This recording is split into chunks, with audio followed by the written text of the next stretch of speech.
to another episode of Bass Monk. Every musician knows a band teacher, music teacher, fellow musician that was special and influenced their playing significantly.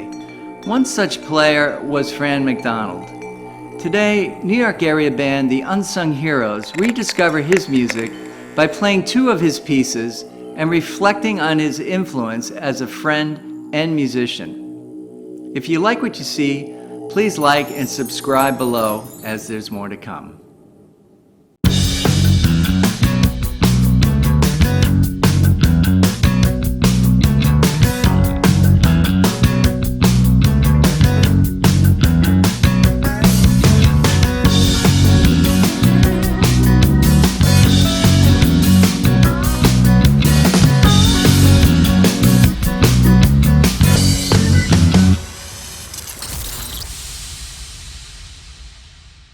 I met Fran back in the mid to early '80s, and he was a friend of a friend of mine named Edgar Mills.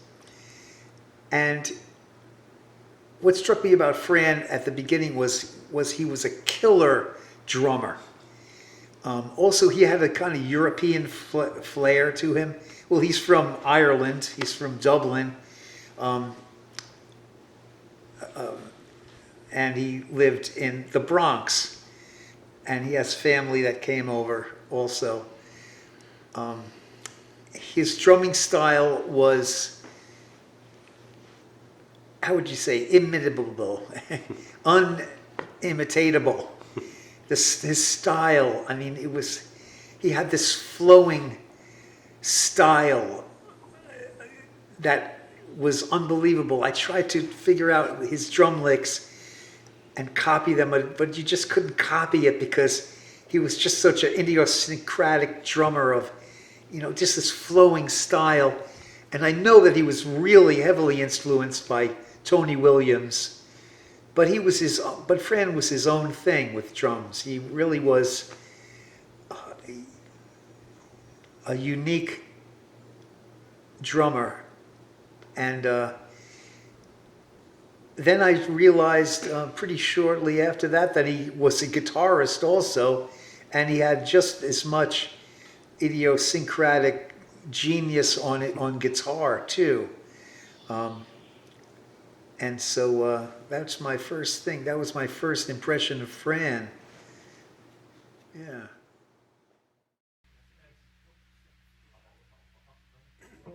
Okay, one more time. Last time. 1, 2, 1, 2, 3, 4.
like to see what you would. Well, everything you said about his drumming style definitely goes for his guitar style. Exactly. That's the thing that I got from him the most, was not, I don't know how to put it, just that he had his own voice on the guitar, he had his own style, and that's what I thought was really cool, and that's what influenced me the most. How do you get that? How do you get, and I guess he was obviously born with something that made him unique in his playing, and I really, really admired that, and that's what I kind of tried to develop in my own playing. Not trying to copy him or anybody else, but just to come up with your own thing. That was his biggest influence on me. And of course we loved the same kind of chords. We got into those same kind of major 7 flat 5 chords and sus chords and the different modes that you play over them and stuff. We were both really digging that. And yeah, that's, he came over to my house one time with James, and he sat there and he showed me one of the tunes we played today, and he showed me the whole thing. It took him like an hour, and he was so patient showing me those licks and stuff. And at the time I was playing with a pick, where, you know, Fran played with his thumb, and I just started doing that a few years ago for, I don't know, whatever reason. But yeah, man, totally cool style. That's the thing. Tone, phrasing, sensibility, musicality, it's all there. I dig it. Okay, ready? You try for another one? 1, 2, 3, go.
we've always admired his music since then. And James kind of dug it back up when we started doing the Unsung Heroes and playing our own original instrumental music.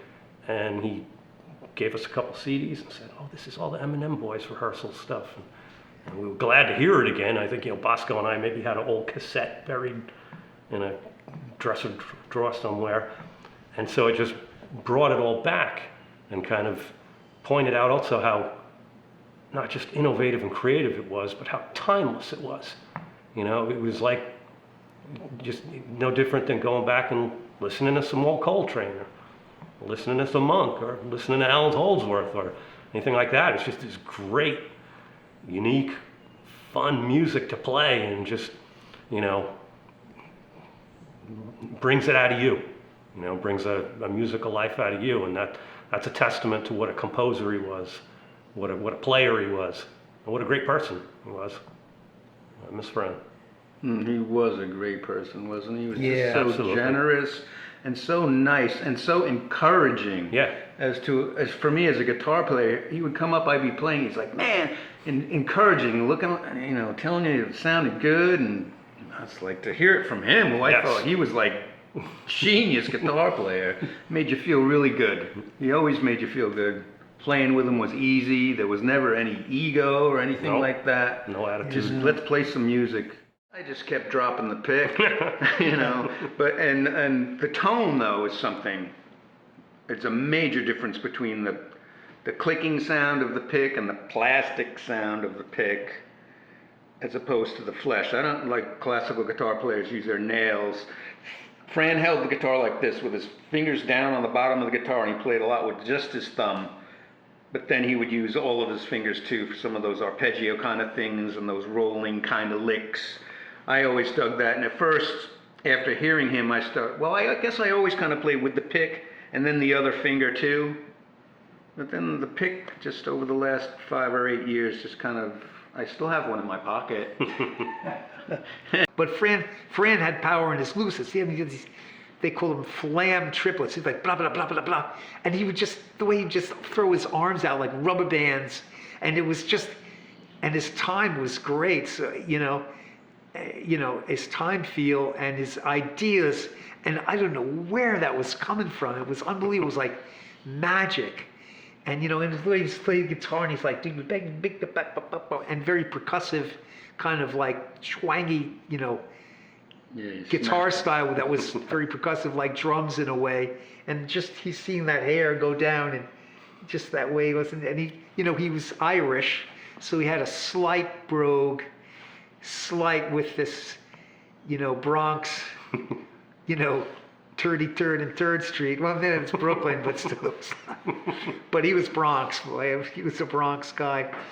And then there was this intellectualism that he had also. I mean, I guess that was the Irish kind of thing, the literary stuff. I mean, he really was well versed, and he was deep. He had a lot of backing in everything he did. That looseness, though, was really something. Part of his character. Great spirit. Yeah, and a guy like that to egg you on, a little bit older than us, like an older brother, really is so nice to have for a musician, to keep growing. And he's not with us anymore, so we're trying to just keep that tradition, that kind of tradition alive, of live playing, of improvising, He was always in the moment, wasn't he? Yeah. He was always in the moment. Great spirit. Look at you with that grin. Yep. A gentle humor. Yeah, that great spirit, gentle humor. It's funny because he was not really known besides his circle of friends, and he could have been. Could have been. And he would Absolutely. have probably influenced any famous person. Should have been. He should have Any been famous musician himself. worked with. But we're just lucky that we got to know him. Yeah, man. As it just goes to show you that you think you want to get signed, you want to be a rock star, you want to be a pop star. What does that really mean? I mean, it means like you're working for a company. You might have millions of fans, but who really knows the real you? And what does it really matter in the grand scheme of life? Music goes beyond that. It goes into like a kind of a spiritual realm, you know, and just a thing with friends. I mean, anybody can sing a song, anybody can play an instrument. It's as important as you want to make it, but it can really help you in life, and it can become a lifestyle. And boy, he really had that. You'd go to his apartment and he'd have these bell trees and, you know, things, different instruments, you know, around on the tables, and, you know, that was, it was just, you know, part of him. Yeah. Anybody can play the notes, but not everybody can make the music.